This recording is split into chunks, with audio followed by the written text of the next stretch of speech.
বহরমপুরে DM office অভিযান ও গণ মিছিলের আয়োজন ইউনাইটেড ফ্রন্ট অফ অল আদিবাসী অর্গানাইজেশনের আহ্বানে। মুর্শিদাবাদ জেলা শাখার উদ্যোগে এই কর্মসূচি পালন করা হলো মঙ্গলবার দুপুর 3টে নাগাদ বহরমপুরে আদিবাসী মানুষের ওপর জাতি বিদ্বেষমূলক অত্যাচার, নির্যাতন, শ্লীলতাহানি, মৌখিক গালিগালাজ ও বর্ণ বৈষম্যের ঘটনার প্রতিবাদে ডিএম ডেপুটেশন ও গণ মিছিল কর্মসূচির আয়োজন করা হলো ইউনাইটেড ফোরাম অফ আদিবাসী অর্গানাইজেশনের আহ্বানে বহরমপুরে।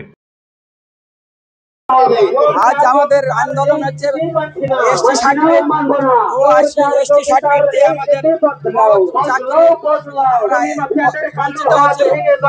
আদিবাসীদের এসটি সার্টিফিকেট বহুত চাকরি বিতরণ করা হচ্ছে, কিন্তু আদিবাসীরা চাকরি পাচ্ছে না।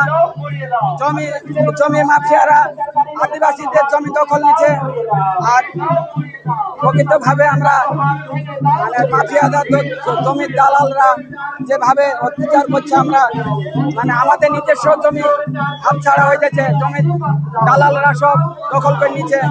এই নিয়ে তো জমি মাফিয়ারা দালালরা আমাদের প্রতিবাদ।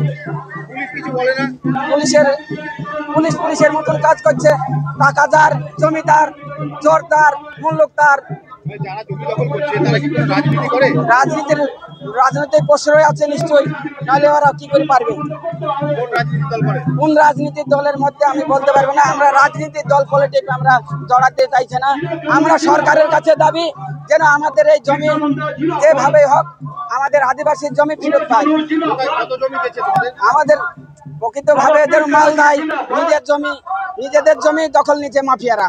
আমরা প্রকৃতভাবে আন্দোলন করি, যাই হোক রেকর্ড ভাবে কাটানো হচ্ছে, যাদের আদিবাসীদের জমি ফেরত দেওয়া হয়েছে মালদা থেকে, প্রকৃতভাবে জমিগুলো ফেরত পেয়েছে আদিবাসীরা, এটা আমরা খুব খুশি।